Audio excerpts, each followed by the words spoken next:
yang harus kita lakukan adalah berikhtiar secara maksimal dulu. Ketika kita ingin membentuk rumah tangga yang sakinah, mawaddah, warahmah, paling tidak ada 5 bekal. Ini yang harus kita usahakan. Yang pertama adalah landasi rumah tangga kita ikhlas karena Allah. Karena ketika rumah tangga kita dibangun dasarnya adalah ikhlas karena Allah, akan mendorong, melandasi, membina rumah tangga itu ikhlas bersama. Sehingga apa? Ketenangan akan terwujud di dalam rumah tangga. Karena kan tujuan kita berumah tangga itu diantaranya adalah litaskunu, supaya ada ketenangan. Yang kedua apa? Saling pengertian. Karena kita menyatukan 2 karakter kejiwaan yang berbeda antara laki-laki dan perempuan, latar belakang keluarga, pendidikan yang berbeda dan sebagainya. Kemudian apa lagi? Saling memaafkan. Kalau tidak ada saling memaafkan, kalau tidak ada tasamuh, toleransi di antara keduanya, maka apa yang terjadi? Percekcokan yang tidak henti. Pada akhirnya apa? Ujung-ujungnya adalah perceraian. Sedangkan perceraian itu adalah sesuatu hal yang halal tetapi paling dibenci oleh Allah. Kata Allah, abghadul halali ilallah at-talaq.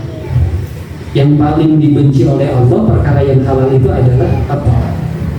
Kemudian yang selanjutnya, saling membantu.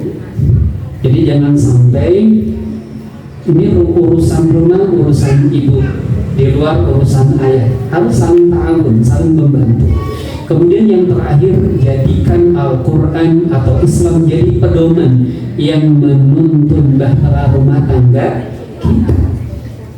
Kata Allah di dalam surat Al-Qasas ayat 85, Innal ladzi farada 'alaika al-Qur'ana la raduka ila ma'ad qur rabbi a'lamu man dhalla wa man huwa fi dhalalin mubin qur rabbi a'lamu man ihtada wa adalla minal mudallin. Kata Allah, dan sesungguhnya Allah yang telah mewajibkan kepadamu untuk melaksanakan hukum-hukum Al-Quran akan mengembalikanmu ke kota Mekah. Maka sesungguhnya Allah Maha mengetahui orang yang mendapat petunjuk dan orang yang sesat. Dan ulama mengatakan ayat 85 surat Al-Qasas ini menjadi dalil wajibnya kita mempelajari dan mengamalkan Al-Quran. Bangun dulu, berikhtiar dulu secara fisik di dalam rumah tangga itu seperti itu. Kemudian yang kedua, cara penanganannya adalah disesuaikan dengan jenis gangguan yang sudah ada dalam kehidupan kita. Yang pertama, ketika kita diganggu oleh jin pesolek atau jin jatuh cinta, maka jangan melupakan zikir.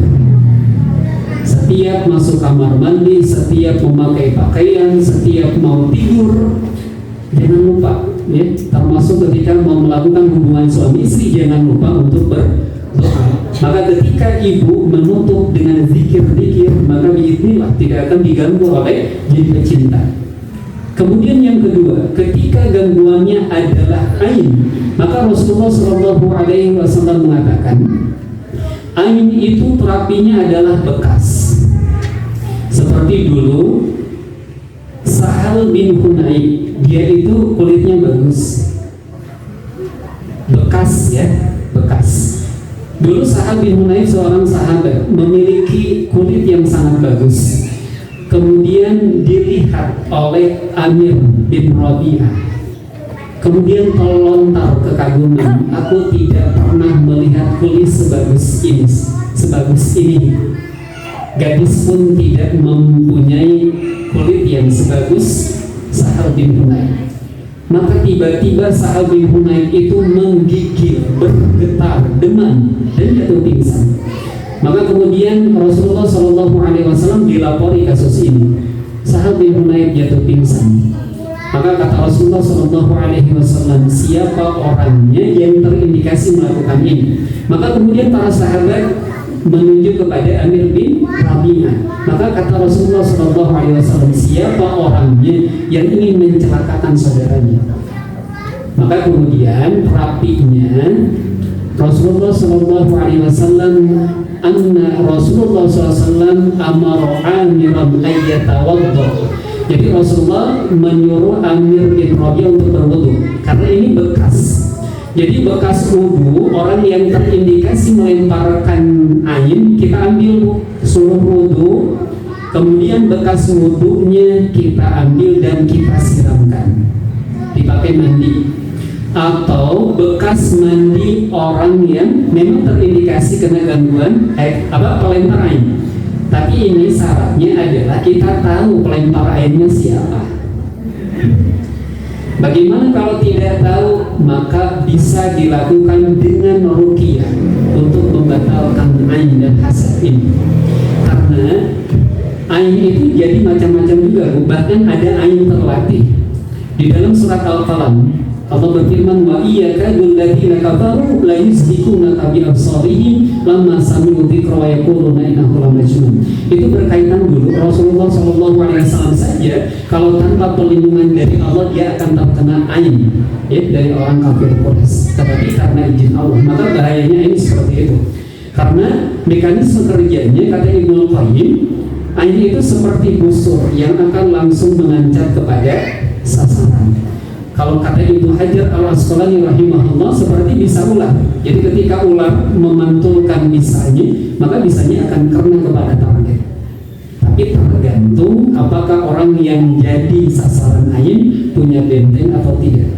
Karena benteng untuk ain dan hasad ini ya ketaatan kita kepada Allah, kemudian tilawah Al-Quran dengan istiqomah kita, zikir al-mausulat pada subuh dan pada jadi bekas. Kemudian kalau tidak wudu, kalau tidak mandi, menurut saya Sa'dan boleh juga kita menggunakan bekas yang lain. Bisa menggunakan bekas kerudungnya, yang terpenting adalah ada bekas orang yang melemparkan ain. Bisa bekas salaman dia, boleh jadi orang yang melempar ain ke kita itu pernah salaman. Boleh jadi dia pernah ke rumah kita, itu boleh bekas kakinya itu kita lap. Ini adalah sunnah, jadi bekas ya. Jadi bukan khayali, bukan supranatural, tapi ini merupakan sunnah Rasulullah SAW ya, jadi bekas. Bagaimana kalau pelaku ainnya banyak? Maka ya kalau kita tahu ya seorang-seorang. Jadi indikasi ibu kalau kita terkena ain yang kelihatan ketika kita tidur itu kita sering mimpi mata. Kemudian kadang kita diberikan ilham oleh Allah dalam mimpi kita menemui barang yang berkaitan dengan si pelaku ain. Kok jadi lihat motornya misalkan, kok saya lihat motor si anak. Kemudian ketika di ruqyah itu kadang dalam beberapa kasus ada firasat muncul satu nama, tapi ini ya perlu kehati-hatian ya. Kemudian yang selanjutnya untuk sihir tafriq, apa yang bisa kita lakukan? Di antaranya adalah kita melaksanakan ruqyah syar'iyyah. Untuk memaksimalkan ruqyahnya adalah kita menumbuk atau kalau sekarang bisa di blender 7 lembar daun bidara. Daun bidara Arab ya. Ditumbuk, bacakan di tumbukan bidara yang sudah dicampur air tentunya Bu. Kalau untuk mandi bisa menggunakan air mentah, tapi kalau untuk diminum harus air matang. Masukkan ke air untuk diminum dan dipakai mandi. Lakukan itu terus menerus. Kalau sihirnya belum berakhir sampai 3 minggu terus saja minum air bidara, kemudian pakai serbuk bidara itu untuk mandi. Dan lebih bagus adalah yang masih press, jadi belum dijadikan teh. Karena sekarang kan ada yang sudah dijadikan teh. Jadi yang lebih efektif dan lebih cepat reaksi itu yang masih fresh. Jadi kita ambil daun, ya, 7 lembar daun bidara. Kemudian yang selanjutnya, sihir tafriq dan sihir mahabbah. itu tidak sendiri, ada media yang memasukkan. Jadi biasanya media yang digunakan untuk memasukkan sihir tafrik dan sihir mahabbah itu adalah sihir masyrub dan sihir ma'kul. Sihir yang diminumkan dan dimakan. Makanya ibu makan dan minum awali dengan bismillah, itu pembentengan kita. Apa indikasi kita juga terkena sihir masyrub, sihir yang diminumkan? Dada kita terasa sangat panas. Yang kedua, perut kita juga terasa panas. Biasanya setelah asar atau menjelang maghrib itu sampai pagi akan terasa panas. Indikasi orang yang terkena sihir yang diminumkan atau yang dimakan. Kemudian dia sakit, ya. Kemudian sering pusing dan sakit kepala. Kemudian sakit di area pundak dan punggung bagian bawah. Kemudian dia juga sakit lambung, mau mah, mau ker gitu ya, tanpa ada sebab medis sebelumnya. Itu indikasi apa? Orang yang terkena sihir masyrub. Kemudian sering mual, terutama saat bangun tidur. Jadi mual terus. Nah, sihir masyrub, sihir yang diminumkan itu jadi media yang efektif bagi dukun untuk memasukkan sihir tafrik dan sihir mahabbah. Maka bagaimana cara mengatasinya? Kita tuntaskan dulu sihir masyrubnya atau sihir ma'kul yang dimakan. Caranya adalah kita siapkan 3 liter susu sapi, Bu, atau bisa susu kambing. Kemudian madu 1 kilo dicampur, dibagi menjadi 3 untuk mengeluarkan racun-racun sihir yang ada di dalam tubuh yang termakan dan terminum. Dan biasanya itu kita muntah. Kalau muntahnya kekuningan, muntahnya kemerahan atau kehitaman, berarti indikasi keluar sihirnya, ya. Kemudian yang selanjutnya, kalau sihir riba sama penanganannya seperti sihir tafrik tadi. Siapkan di ruqyah, ya, ruqyah secara biasa. Kemudian siapkan 7 lembar bidara. Kita bacakan di bidara tersebut surat Al-Fatihah, kemudian Al-Baqarah ayat 1-5, kemudian apa lagi? Ayat Kursi, kemudian ayat 285-286 surat Al-Baqarah, kemudian surat Yunus 81-82, Al-A'raf 112-122 gitu. Kemudian Toha 69, boleh ditambah 3 qul. Iya, 3 qul itu apa? Ikhlas, Al-Falaq sama An-Nas. Kemudian kalau di sihir tafrik itu bisa kita tambah surat At-Taghabun. Surat At-Taghabun ayat 45 sampai ayat 46. Ya. Ayatnya seperti ini. Takutnya saya salah menyebutkan ayatnya. Redaksi kalimahnya adalah ya ayyuhalladzina amanu inna min azwajikum wa auladikum fitnah wa in ta'fu wa tasfahu wa taghfiru fa innallaha ghafurur rahim. Ayat dan sebagainya itu. Biasanya ketika dibacakan ayat tersebut berulang-ulang, orang yang terindikasi tersebut akan bergetar. Dia akan merasakan sakit kepala yang sangat. Kemudian dadanya terasa sesak, napasnya terasa sesak. Itu berarti ya makin menguatkan bahwasanya jenis sihirnya adalah seperti itu. Ibu sekalian, itu sebagai prolog ya. Nanti kita perdalam dengan tanya jawab. Itu saja yang bisa saya sampaikan. Silakan selanjutnya bisa kita sesi tanya jawab. Kita tutup dulu dengan ucapan Assalamualaikum warahmatullahi wabarakatuh.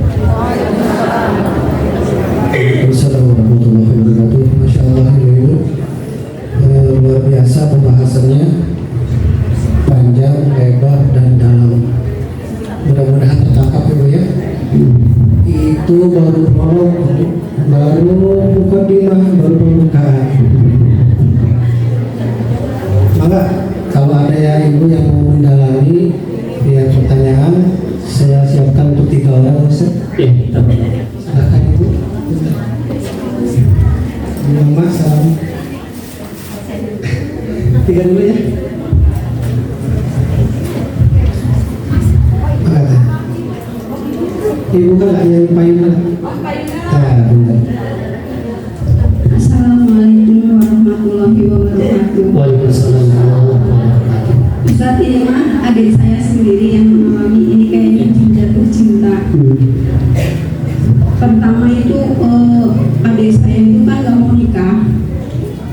Kemudian dia mendapat mimpi katanya cari perempuan, dia itu guru ngaji, namanya Nur.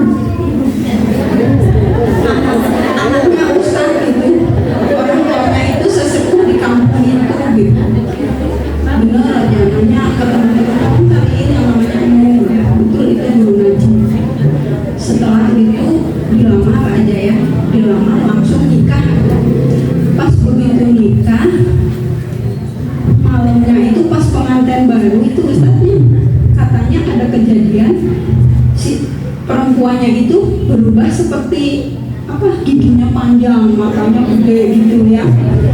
Sampai paginya itu adik saya laki-laki, dia nangis-nangis minta cerai sampai mau bunuh diri. Habis malam itu Ustaz, pokoknya saya mau cerai, pokoknya saya mau cerai. Lah kan baru nikah semalam, saya takut sama dia, saya takut sama dia, makanya gitu. Lah takut kenapa, dicari katanya malam-malam berubah, katanya pas mau hubungan intim giginya panjang, matanya gede. Terus tapi ada yang pernah cerita gitu kan di ruhyah, terus katanya itu udah penuh, adik saya udah penuh dengan jin-jin perempuan yang mencintai dia, sehingga dia tidak akan pernah jatuh cinta dengan sebangsa manusia gitu. Pokoknya nggak boleh nikah sama manusia gitu Ustaz. Sampai sekarang suruh nikah nggak mau, dan dia tidak pernah jatuh cinta lagi sama lawan jenis. Itu gimana Ustaz untuk mengatasinya? Terima kasih. Assalamualaikum warahmatullahi wabarakatuh. Satu-satu atau ditampung dulu 3 kali? Kita satu-satu dulu aja ya. Baik. Yang pertama berkaitan dengan apa yang ditanyakan oleh Ibu, perlu kita perdalam dulu informasi yang didapat lewat mimpi. Karena mimpi itu ada mimpi yang bersumber dari Allah. Maka mimpi itu termasuk salah satu bagian dari wahyu dari Allah kan. Rasulullah menerima wahyu lewat mimpi. Kemudian yang kedua, ada mimpi itu sumbernya dari setan, ya. Termasuk yang membisikkan bahwasanya calonnya dia itu tadi itu perlu kita telah. Kemudian yang kedua, kita belum bisa menyimpulkan bahwa gangguan adik ibu itu adalah jin pecinta. Sebab boleh jadi ada kemungkinan ain juga di sana. Sebab saya gini, pernah menangani kasus baru nikah 3 hari, lihat foto suaminya, HP-nya langsung dilempar. Benci lihat suaminya itu. Padahal yang namanya pengantin asalnya betul-betul sangat mencintai. Jadi bisa 2 kemungkinan. Makanya kita perlu diagnosa lebih dalam lagi. Kemudian yang selanjutnya, klaim orang yang meruqyah bahwasanya tubuh adik ibu sudah penuh, itu dasarnya dari mana? Arti sudah penuh itu apakah dia melihat jin-jin yang ada di dalam tubuh sehingga dia bisa menyimpulkan sudah penuh gitu ya. Makanya peruqyah itu apakah peruqyah syar'iyah, apakah peruqyah syirkiyah, bahkan sekarang itu ada peruqyah syihriyah. Jadi ruqyah tapi bercampur dengan sihir, peruqyah tetapi syirkiyah, bercampur dengan unsur kesyirikan. Contoh yang bercampur dengan unsur kesyirikan. Makanya saya selalu mempesankan bahwa ketika kita berikhtiar mencari kesembuhan lewat ruqyah, maka kita harus melihat metode yang digunakan oleh ruqyah tersebut. Jadi kita jangan sampai tertipu oleh casing. Maka kan sekarang casingnya ada uskun, ustaz tapi dukun, ada hakun, pak haji tapi dukun, ada habib tapi dukun. Sebab yang datang kepada saya sebagian banyak mereka mengatakan saya tidak pernah datang ke dukun Ustaz. Saya datangnya ke PDKM, saya datangnya ke Ustaz. Tetapi bagaimana metodenya? Saya disuruh mandi kelapa hijau jam 12 malam. Kemudian alasnya harus kain kafan. Kemudian saya harus baca surat Yasin 1 juta kali, bayangin Bu, 1 juta. Saya kira berhenti di sana. Tidak, Ustaz, saya harus baca surat Al-Waqiah 1 juta kali. Kemudian tidak cukup sampai di sana, saya harus baca surat Al-Mulk 1 juta kali. Itu orang sakit, Bu, tidak boleh kurang dari jam 12. Jadi kalau metodenya seperti itu adalah pengobatan yang tidak syar'i. Atau dia memberikan benda-benda yang harus ditempel, yang harus dikubur, ya. Kemudian yang harus ditaburkan. Dia memberikan jimat-jimat. Yang perlu ibu pahami bahwa jimat itu adalah sesuatu yang tidak kita fungsikan sesuai dengan fungsinya. Golok buat apa, Bu? Buat motong, ya, buat nyembelih. Tetapi ketika golok tersebut kita mandikan pakai kembang 7 rupa, kemudian kita bungkus dengan kain kafan, dan setiap malam suruh dimandikan, maka golok tersebut sudah menjadi jimat karena tidak difungsikan sesuai dengan fungsinya. Kemudian batu ali, kalau sebagai aksesoris tidak apa-apa, tetapi ketika kita menganggap bahwa batu ali ini ada khodam, setiap saya pakai batu ali berwibawa di hadapan orang, orang takut di depan saya, berarti batu ali sejadi jimat, ya. Jadi ibu perlu kita perdalam, gitu ya. Jadi jangan sampai bermudah-mudahan kita menyimpulkan sesuatu, karena contoh dalam kasus sihir itu sangat lemah. Tipu daya setan itu sangat lemah. Yang menguatkan apa? Kita sendiri, ya. Makanya dalam pembahasan sihir pun saya sebenarnya sangat hati-hati. Sebab untuk orang yang sudah terindikasi kena gangguan sihir, biasanya mereka lebih sensitif ketika dibahas berkaitan dengan sihir. Jadi ibu sebaiknya didiagnosa lagi, gitu ya, jenis gangguannya apa. Karena ketika kita meletakkan diagnosa di depan, itu nanti akan betul bentuk terapi yang kita lakukan. Apakah ini harus terapi ruqyah saja? Apakah harus disinergikan dengan terapi yang lain? Dan perlu kita pahami, Bu, bahwa ketika kita menangani penyakit, termasuk ketika kita menangani gangguan non medis, kami selalu menganalogikan lalat dan sampah. Kadangkala kita terfokus kepada lalatnya, jinnya diusir, penyakitnya kita obati, sementara sampahnya kita tidak buang. Apa sampah itu? Dosa-dosa yang belum kita obati, kemudian endapan emosi negatif yang masih tersimpan. Saya pernah menangani orang yang 17 tahun menyimpan rasa dendam. Akhirnya apa? Dia menjadi bipolar. Dendam kepada siapa? Dendam kepada suami, dendam kepada mertua. Kemudian ada orang juga yang dia sampai usia 35 tahun, dia masih teringat ketika dia dimandikan secara paksa, kemudian dipukul oleh ayahnya. Dan saya banyak menangani orang yang homoseksual dengan lesbian. Apa yang menyebabkannya? Ada endapan emosi, ada puzzle yang hilang, puzzle kasih sayang diantaranya. Makanya ini nyambung dengan pembahasan sebelumnya. Maka endapan emosi negatif itu harus kita tuntaskan dulu. Kita bongkar buhul-buhul jiwanya. Karena hari ini gambaran masa lalu. Jadi kondisi kita hari ini ya masa lalu, termasuk ketika anak tantrum itu masalah atau awal masalah. Bisa jadi itu merupakan awal masalah. Apa? Dari endapan emosi negatif orang tuanya. Makanya kalau saya meruqyah, ketika yang jadi kliennya adalah anak yang belum balik, maka sumber utamanya bukan anak tetapi orang tua. Maka saya ruqyah. Ada orang yang ada anak nih yang kecanduan game misalkan, atau misalkan ada anak kelas 5 tapi dia bisa ngelempar orang dewasa. Jadi kalau dipegang oleh 7 orang nggak kuat. Dan ternyata apa? Ya orang tuanya pasang susuk gitu. Maka Allah ingatkan lewat anaknya. Anaknya bisa menerawang. Jadi kalau ada ibu yang sedang hamil, dia bisa tahu tanpa USG. Oh ini laki-laki. anaknya, oh ini perempuan, dia bisa seperti itu. Dan dia bisa mengobati orang tanpa proses belajar. Nah, ini yang harus kita hati-hati.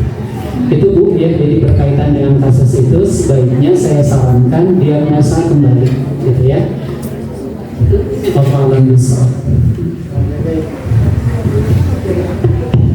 Assalamualaikum warahmatullahi wabarakatuh. Waalaikumsalam warahmatullahi wabarakatuh. Ini Ustaz, saya mau bertanya. Iya. Kan salah satu ada jin masuk rumah, itu kan ada binatang yang berlebihan. Iya. Ternyata di rumah ibu, jadi setiap hari itu semua terus disapuin, udah datang lagi. Setiap hari nggak bisa. Apa termasuk juga itu? Iya. Itu aja Bu. Ya, Iya. terima kasih. Ya, jadi, nah makanya kenapa kita perlu mengedepankan diagnosa. Jadi kita jangan sampai bermudah-mudah menyimpulkan. Jadi lihat dulu kondisi rumah ibu, apakah kondisinya lembab nggak Bu? Ya, karena biasanya semut itu mencari tempat yang lebih sejuk, maka dia akan masuk ke rumah. Maka kita harus lihat indikasi-indikasi yang lain. Taruhlah misalkan ibu di rumahnya banyak semut, lihat lagi indikasi yang lain. Di rumah ibu terasa panas tidak? Penghuni rumahnya sering sakit-sakitan tidak? Kemudian usahanya tidak lancar terus di rumah tersebut. Kemudian makanan cepat basi misalkan di rumah ibu ya. Kemudian ada bagian, nah jadi jangan hanya satu indikasi kita lihat, jadi kita indikasi-indikasi yang lain. Kalau misalkan lebih dari 3 indikasi, baru kita bisa menyimpulkan bahwa rumah kita itu terindikasi kena gangguan. Misalkan Bu semut, ibu lihat lagi penampakan misalkan Bu ya, ibu lebih betah di luar dari di rumah, nah, kita baru bisa menyimpulkan oh ini ada lebih dari 3 indikasi seperti itu. Wallahu bisa. Ya, sama-sama. Bismillahirrahmanirrahim. Assalamualaikum warahmatullahi wabarakatuh. Waalaikumsalam warahmatullahi wabarakatuh. Nama saya Rahimah. Saya mau bertanya, cucu saya gitu sering kemanapun dia pergi ke rumah siapapun, sering melihat kita ngeliat itu ada orang. Terus kemarin saya tanya ke Umi Am, saya ke sana ke Ustaz, katanya bukan anaknya yang kena jin, tapi katanya orang tuanya gitu. Jadi antara anak saya atau ibunya anak itu, kata Ustaz itu ada jin nasab, tapi saya nggak paham apa itu jin nasab. Terus saya harus bagaimana? Kesatu tuh, kedua, di rumah saya itu orang-orang sering melihat di yang lantai 2 itu katanya suka ada makhluk yang mengerikan gitu. Bersyukur sih kalau kami sekeluarga nggak pernah kalau melihat langsung, tapi kalau suara-suara atau pintu kamar mandi terbuka sendiri atau ini yang mau ke atas pala gitu, memang suka udah kayak kami tutup buka lagi. Apa yang harus saya lakukan? Assalamualaikum warahmatullahi wabarakatuh. Waalaikumsalam warahmatullahi wabarakatuh. Pertanyaan yang pertama, di kita pun terpecah menjadi 2. Yang pertama ada orang yang masih percaya bahwasannya jenazah itu ada. Kemudian ada juga kelompok yang menolak adanya jenazah. Tetapi saya cenderung kepada posisi yang pertama, bahwasannya jenazah itu ada. Apa yang menyebabkan ada potensi jenazah? Yang pertama ada, makanya kan kalau dari ruqyah diagnosanya 2. Yang pertama adalah nasab, jalur keturunan kita. Ada tidak di antara keluarga kita, leluhur kita yang pernah terkenal sebagai orang sakti? Jadi dia suka mengobati tanpa ada proses belajar sebelumnya. Kemudian yang kedua, pernah datang ke tempat-tempat keramat. Yang ketiga, ada di antara keluarga kita yang terindikasi pesugihan. Kemudian yang selanjutnya, kita pernah mempunyai jimat atau benda-benda pusaka, ya. Kemudian yang selanjutnya, kita pernah di antara keluarga kita, ya, misalkan kita dan keluarga kita, leluhur kita, pernah melakukan amalan yang tidak sesuai dengan tuntunan syariat. Apakah niatnya yang orientasi duniawi, kemudian amal yang tidak sesuai dengan tuntunan Rasulullah. Karena kan Rasulullah SAW sudah mengatakan, Man amila amalan laisa alaihi amruna fahuwa. Barang siapa beramal suatu amal yang tidak dicontohkan maka ditolak. Kalau oleh Allah dan Rasul ditolak, siapa yang menerimanya? Ya, setan. Maka ada cirinya, Bu. Orang yang terindikasi kena gangguan jenazah. Satu, jadi indigo, Bu. Jadi bisa melihat. Itu bisa dia bisa melihat itu dari mulai dia batita, bawah 3 tahun, kemudian balita, sebelum nikah sampai sesudah nikah. Kemudian yang kedua, jadi si orang yang terindikasi kena gangguan jin nasab itu punya sensitivitas. Dia akan bisa menerka pikiran orang walaupun baru ketemu, termasuk bisa menebak keturunan dia gitu. Padahal baru bertemu. Kemudian yang kedua, dia dejavu. Apa yang terjadi di alam mimpi kemudian nyata di kehidupan sadar dia. Kemudian yang selanjutnya, kulitnya kering, kusam, dan mudah berjerawat. Kemudian organ yang paling mudah terkenanya adalah dia punya penyakit lambung menahun. Jadi orang yang terindikasi gangguan jenazah. Kemudian ada penyakit di antara keluarga besar kita yang dialami oleh anak. Anak itu penyakitnya sama dengan keluarga besar. Mau satu orang misalnya, kok penyakit anak ini sama dengan kakeknya, misalnya, kok ini sama dengan buyutnya. Gitu. Kemudian mudah flu, mudah pilek. Kalau orang yang terindikasi jenazah banyak, Bu. Cuman saya beri gambaran secara global seperti itu. Maka untuk mengatasi, kalau memang betul sudah terindikasi kena gangguan jenazah, maka ada ikrar pemutus. Kita harus putuskan karena jenazah itu akan setia selama perjanjian yang dibikin oleh keluarga atau leluhur kita tidak diputuskan, maka dia akan setia dan dia akan memilih calon penerus perjanjian itu. Bisa langsung ke anak, bisa langsung ke cucu. Jadi kriteria dia yang menentukan. Dan biasanya yang paling disayang oleh yang sebelumnya bikin perjanjian. Apa ikrar pemutusnya? Boleh kita mengucapkan berulang-ulang sambil ditadaburi mananya. Surat Al-An'am, Qul inna salati wa nusuki wa mahyaya wa mamati lillahi rabbil alamin la syarika lahu wa bidzalika umirtu wa ana awwalul muslimin. Sambil dipahami berulang-ulang. Kalau memang orang tersebut terindikasi kena gangguan jin, biasanya dia akan berteriak, dia akan menangis, dia akan merontak, badannya akan menggigil. Kalau memang terindikasi, atau bisa dengan bahasa kita, asyhadu an la ilaha illallah wa asyhadu anna muhammadar rasulullah. Ya Allah, dengan penuh kesadaran dan penyesalan, jika saya atau keluarga besar saya atau leluhur saya pernah membuat perjanjian dengan segolongan jin, maka mulai saat ini saya batalkan perjanjian itu. Ya Allah, mulai saat ini saya haramkan tubuh saya dijadikan tempat persembunyian jin. Ya Allah, saya haramkan seluruh bagian organ tubuh saya dijadikan tempat tinggalnya jin. Ya Allah, jika mereka makan dan minum dari rezeki yang Engkau berikan kepadaku, jadikan menjadi racun yang menghancurkan mereka. Ya Allah, mulai saat ini jadikan tubuh hamba panas bagi mereka. Bahasanya bisa dengan bahasa kita. Ya Allah, saya berikrar tidak butuh perlindungan mereka, tidak butuh campur tangan mereka. Dan biasanya, Bu, kalau anaknya perempuan, dia akan menempati rahim, maka anak tersebut akan dibuat punya penyakit kista, akan dijadikan punya penyakit tumor dan sebagainya. Terutama yang paling kelihatan itu ya lambungnya akan bermasalah itu.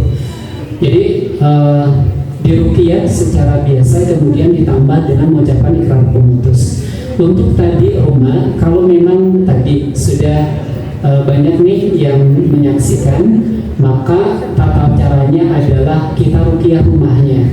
Bagaimana cara meruqyah rumah? Rasulullah memberikan panduan kepada kita. Ketika kita menempati rumah, maka bacakan surat Al-Baqarah. Karena kata Rasulullah, ketika dibacakan surat Al-Baqarah di rumah, maka setan tidak akan masuk. Bisa juga ibu hanya bacakan surat ayat kursi. ya, ayat 255 di tiap pojokan Bu. Jadi kita bacakan ayat kursi sampai beres tiap pojokan. Yang selanjutnya kita bikin air ruqyah. Cara bikin air ruqyah itu kita siapkan air di wadah, kemudian tangan kita dicelupkan ke air tersebut, kemudian kita putar berlawanan arah jam, ya, jadi ke kiri. Sambil bacakan ayat-ayat yang kita bisa, atau juga ibu bisa browsing ayat-ayat ruqyah, gitu ya.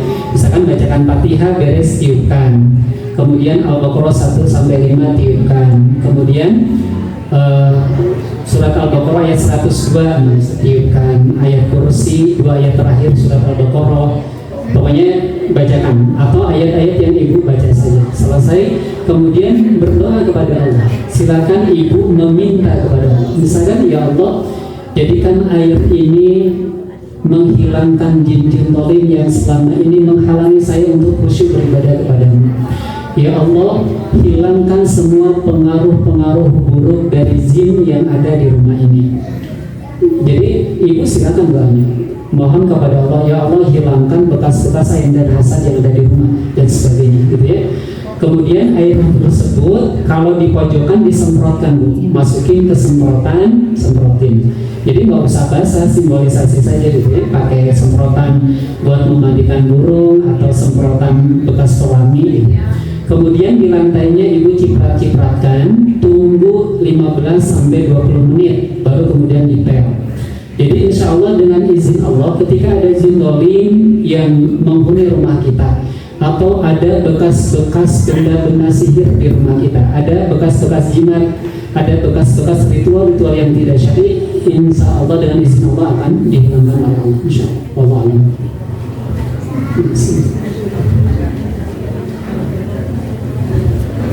Baik Ustaz, kita masih ada waktu sekitar 6 menit lagi. Kita pindah ke belakang ya. Di belakang silakan Teh. Satu dulu ya. Bismillahirrahmanirrahim. Assalamualaikum warahmatullahi wabarakatuh. Waalaikumsalam warahmatullahi wabarakatuh. Yang saya tanyakan, bagaimana Ustaz? Saya sering beberapa kali dengar bahwa ciri-ciri yang terkena virus itu, kalau ada seseorang yang sakit sebelum meninggal, dia dari tubuhnya itu keluar beling, jarum, vakum, apakah itu betul? Dan kalau misalkan penyakit yang tanya rame ada terus seseorang itu datang ke salah satu pesantren, oleh biayanya itu dikasih kayak alat mundur, ini harus dimasukkan ke tempat terus sama satu lagi ada lagi alat mundur, katanya harus ditanam di rumah gitu. Bagaimana, apakah itu betul? Dan kita kan banyak ya yang maaf ya ke kajian seperti itu pengobatannya, bagaimana Ustaz menurut Ustaz? Assalamualaikum warahmatullahi wabarakatuh. Ya, untuk pertanyaan yang pertama, memang betul, tapi tidak setiap kasus ya. Untuk kasus-kasus sihir, karena salah satu kemampuan setan atas izin Allah, semuanya terjadi atas izin Allah, bisa merubah benda dan dimasukkan ke dalam tubuh kita. Jadi kalau jenis-jenis santet punya, jadi di kita memasang santet kemudian telur, memang ada seperti itu, dan saya pun pernah mengalami secara langsung. Jadi pasien muntahnya adalah beling, betul. Tetapi ada juga di pengobatan yang tidak syar'i justru manipulasi untuk menipu dan meyakinkan si pasien. Jadi itu kita tidak rekayasa bahwasanya si pasien harus menelan beling dulu, ya. Tetapi sekarang ada beberapa pengobat yang justru memanipulasi. Jadi kan sekarang memasukkan jarum ke telur itu gampang, ya.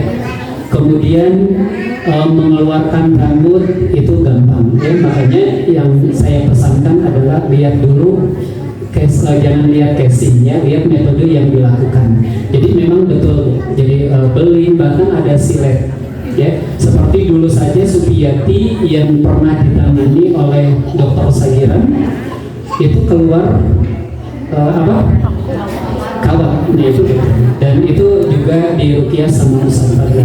Ya. Kemudian yang selanjutnya, yang kedua, jadi isim, kemudian disebutnya isim wifi raja, ya.